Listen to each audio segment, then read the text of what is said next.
ఆంధ్రప్రదేశ్ రాష్ట్ర ప్రజలు ఎంతో ఆసక్తిగా ఎదురుచూసిన పిఠాపురం ఎన్నికల ఫలితాలు రానివచ్చాయి.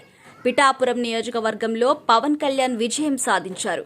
జనసేన అధినేత పవన్ కళ్యాణ్ పిఠాపురం నియోజకవర్గంలో భారీ మెజారిటీతో విజయం సాధించారు. ఇప్పటి వరకు వెల్లడైన ఫలితాలలో జనసేన అధినేత పవన్ కళ్యాణ్ మాత్రమే అత్యధిక మెజారిటీతో విజయం సాధించారు.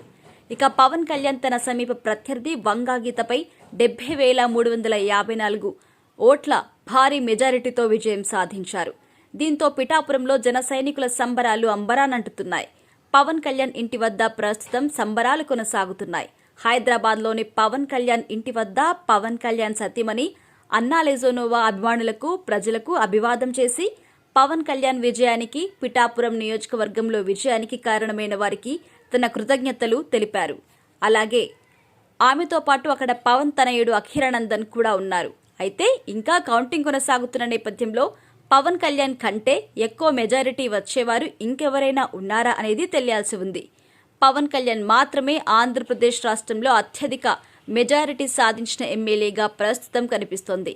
ఏదేమైనా ఈసారి బంపర్ మెజారిటీతో పవన్ కళ్యాణ్ విజయం సాధిస్తారని భావించిన వేళ పవన్ కళ్యాణ్ విజయం సాధించారు. అయితే 1,00,000కు పైగా మెజారిటీతో పవన్ కళ్యాణ్ విజయం సాధిస్తారని ఏపీలో బెట్టింగులు కట్టిన వేళ 1,00,000కు పైగా మెజారిటీ సాధిస్తారని ధీమా వ్యక్తం చేసి బెట్టింగులు కట్టిన బెట్టింగ్ రాయుళ్లకు మాత్రం నిరాశ ఎదురైందనే చెప్పాలి. ఏదేమైనా 10 ఏళ్ల క్రితం పార్టీని ప్రారంభించిన పవన్ కళ్యాణ్ జనసేన పార్టీని ఎన్నో ఒడిదుడుకుల మధ్య కూడా పట్టువదలనే విక్రమార్కుడిలా ముందుకు నడిపించారు.